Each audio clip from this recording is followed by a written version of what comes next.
5 sekawan, minggat. 21 ke kantor polisi. Anne sangat senang pada Jennifer. Anak itu dipeluk dan diciumnya. Jennifer memandang, berkeliling, tercengang-cengang melihat gua yang seperti rumah itu. Tiba-tiba ia menjerit karena heran dan gembira. Tangannya menunjuk ke tempat tidur Anne yang sudah dirapikan. Di situ berjajar beberapa boneka yang cantik-cantik, serta sebuah beruang. Beruangan besar, bonekaku, seru anak itu, dan beruangku juga ada di sini. Dari mana kau mendapatnya? Aku rindu sekali pada mereka. Aduh, Josephine, Angela, Rosebud dan Marigold. Kalian, tentunya juga sudah sangat rindu padaku, ya. Jennifer memeluk boneka-bonekanya. Anne tertarik mendengar nama-nama yang disebutkan. Aku mengurus mereka baik-baik, katanya pada Jennifer. Mereka tak kekurangan sedikit pun selama di sini. Aduh, terima kasih, kata Jennifer dengan senang.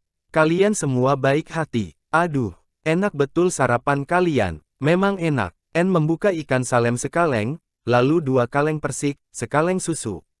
Dan juga sudah menyiapkan roti yang diolesi mentega. Ia juga tak lupa membuatkan minuman coklat sekendi besar. Begitu duduk, Jennifer langsung makan.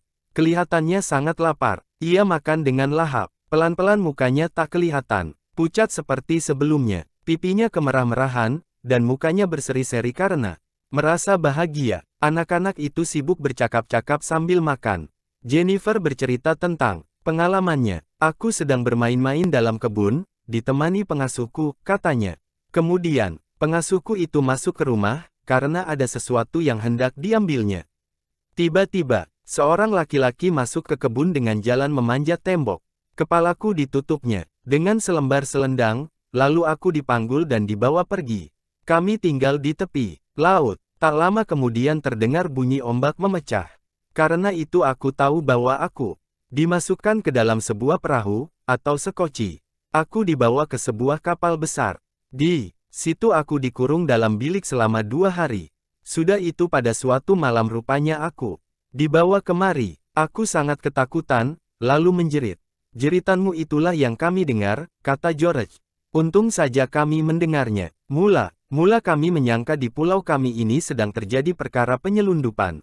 Tak tersangka bahwa persoalannya menyangkut penculikan, sampai kami mendengarmu berteriak ketakutan. Padahal sebelumnya kami telah menemukan kopermu, yang berisi pakaian dan boneka. Entah dengan cara bagaimana penculikku bisa mendapat koper itu, ujar Jennifer.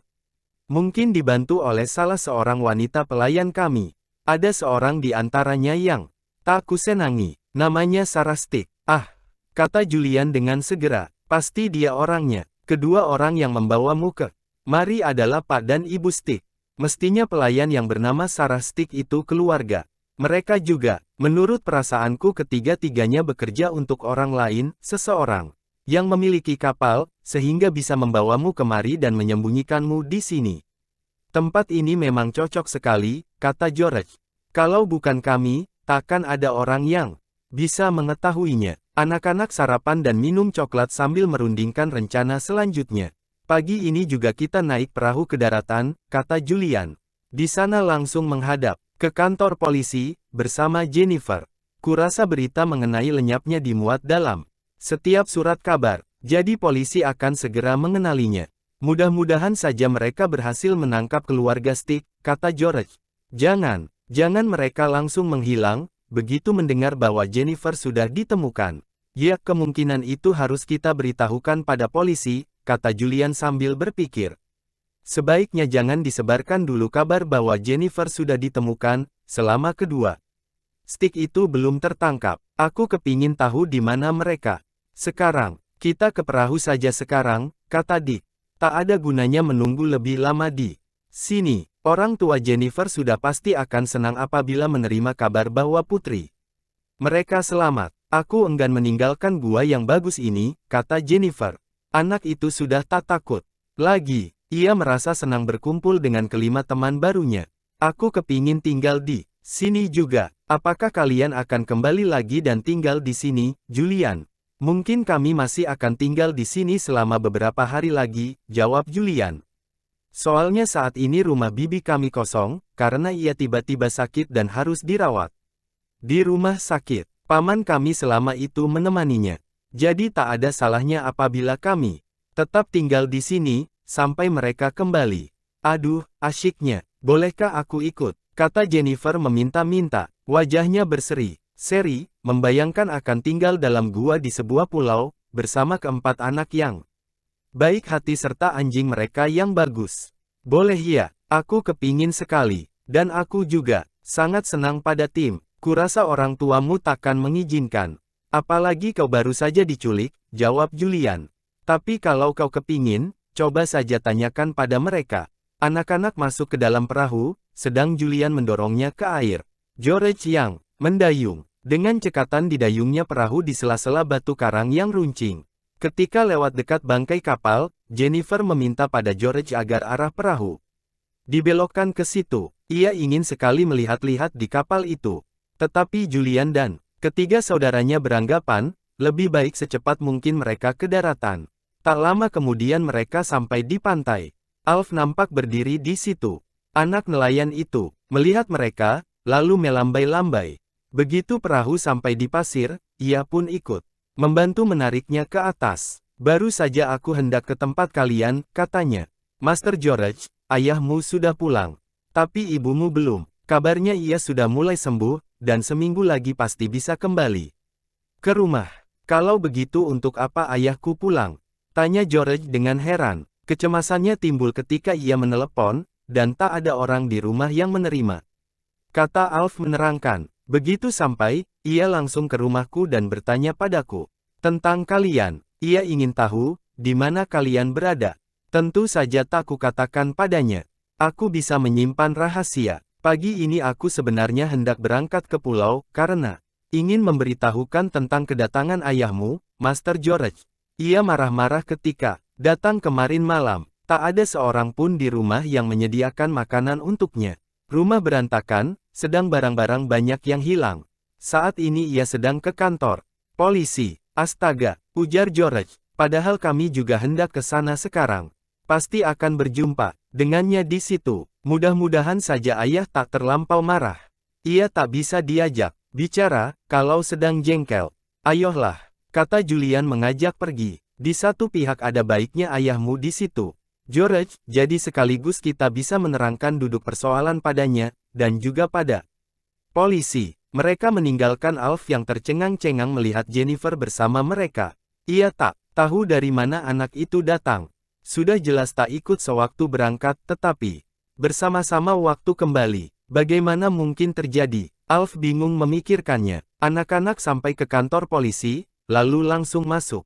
Polisi yang ada di depan heran melihat kedatangan mereka. Hei, serunya. Ada apa kalian beramai-ramai kemari?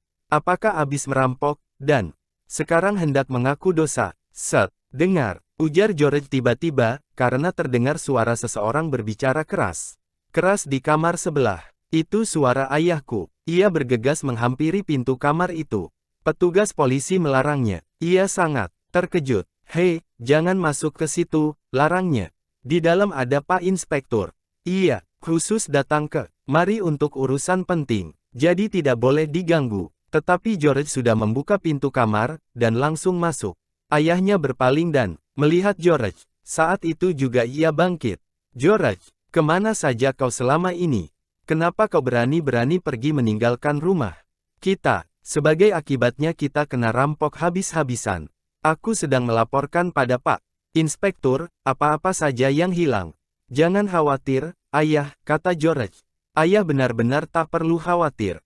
Barang itu telah kami temukan kembali. Apa kabar ibu? Sudah hampir sembuh, jawab ayahnya. Kelihatannya ia masih marah dan heran. Syukur, aku bisa kembali dan memberi kabar padanya bahwa kau tak apa-apa. Ibu selalu tanya tentang kalian. Dan aku terpaksa mengatakan kabar kalian baik-baik saja, agar ia jangan cemas. Tapi aku sama sekali tak tahu apa yang terjadi dengan kalian, atau di mana kalian berada. Aku benar-benar marah padamu. Kemana saja kalian selama ini?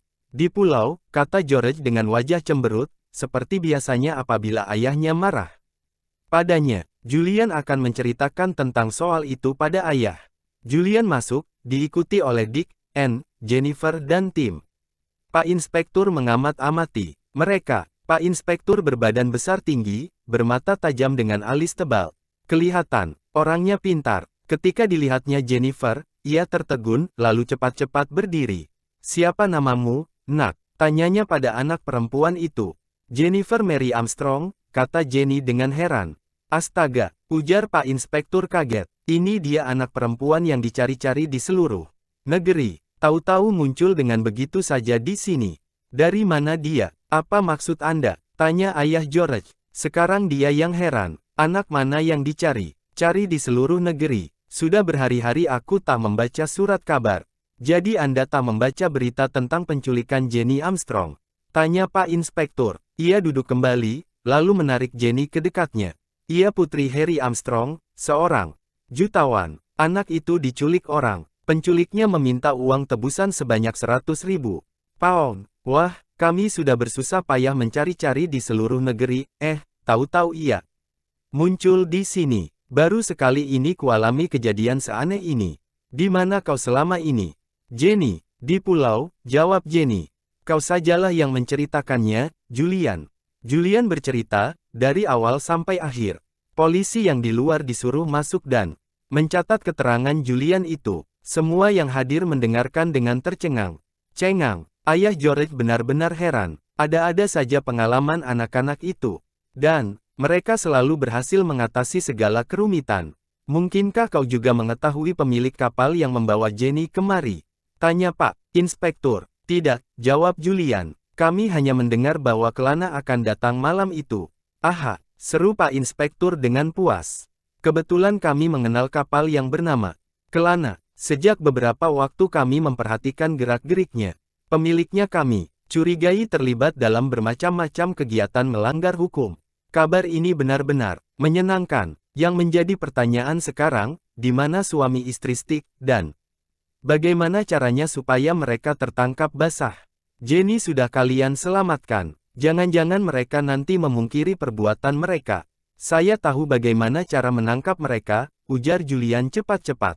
"Anak mereka, Edgar, kami kurung dalam bilik bawah tanah di mana Jenny sebelumnya terkurung.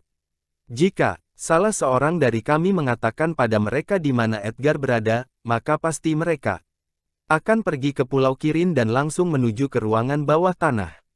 Dan kalau Bapak memergoki mereka ketika sedang di sana, maka takkan mungkin mereka masih bisa mengatakan tak tahu apa-apa tentang tempat itu, dan belum pernah datang ke situ. Memang dengan begitu persoalan menjadi lebih gampang," kata Pak Inspektur. Ia memijit bel, memanggil polisi seorang lagi. Pak Inspektur menyampaikan keterangan tentang rupa suami istri Stick padanya, lalu memerintahkannya agar mengamat-amati daerah sekitar situ. Begitu kedua orang itu ditemukan, ia harus segera melaporkan. "Kalau begitu, barangkali kau saja yang mengobrol dengan mereka tentang Edgar, Julian," kata Pak Inspektur sambil tersenyum. "Kalau mereka kembali ke pulau kita akan mengikuti dari belakang dan menyergap mereka di sana. Kita akan mempunyai bukti-bukti kuat. Terima kasih atas bantuan kalian. Sekarang kita harus menelepon orang tua Jenny, untuk mengabarkan bahwa anak mereka sudah selamat. Selama itu ia bisa ikut dengan kami ke Pondok Kirin," kata ayah George. Ia masih tetap nampak agak bingung mengalami kejadian-kejadian yang tak terduga-duga itu. "Aku telah meminta Joanna, juru masak kami yang dulu, agar mau membantu membereskan urusan di rumah sebentar. Jadi ada orang yang bisa diserahi tugas mengurus anak-anak. Mereka semua harus kembali." "Baiklah, ayah," jawab George dengan tegas. "Kami akan pulang selama hari ini saja. Tapi kami bermaksud hendak tinggal selama seminggu lagi di Pulau Kirin, sampai ibu kembali dari rumah sakit. Biarlah Joanna sendiri merawat rumah kita, supaya semuanya beres apabila ibu pulang. Ia tak perlu repot-repot mengurus kami pula. Kami bisa mengurus diri sendiri di pulau. Menurut pendapatku anak-anak ini layak diberi hadiah atas jasa mereka," kata Pak Inspektur mencampuri pembicaraan. "Jadi persoalan itu beres." "Baiklah," kata ayah George, "kalian boleh kembali ke pulau. Tapi ingat, kalau ibu pulang kalian harus kembali." "Ya, tentu saja," jawab George. "Saya sudah ingin bertemu dengan ibu. Tapi tanpa ibu, tak enak rasanya tinggal di rumah. Lebih senang hidup di pulau." Aku juga kepingin ikut, ujar Jenny tanpa tersangka-sangka.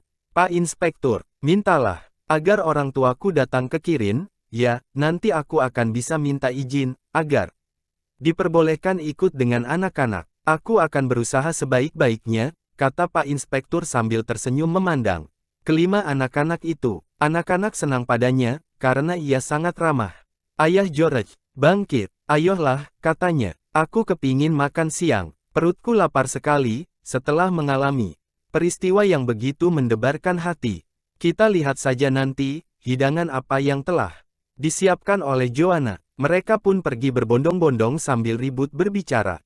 Ayah George bingung mendengarnya. Entah kenapa, nampaknya ia selalu terlibat dalam kejadian-kejadian seru yang dialami oleh anak-anak.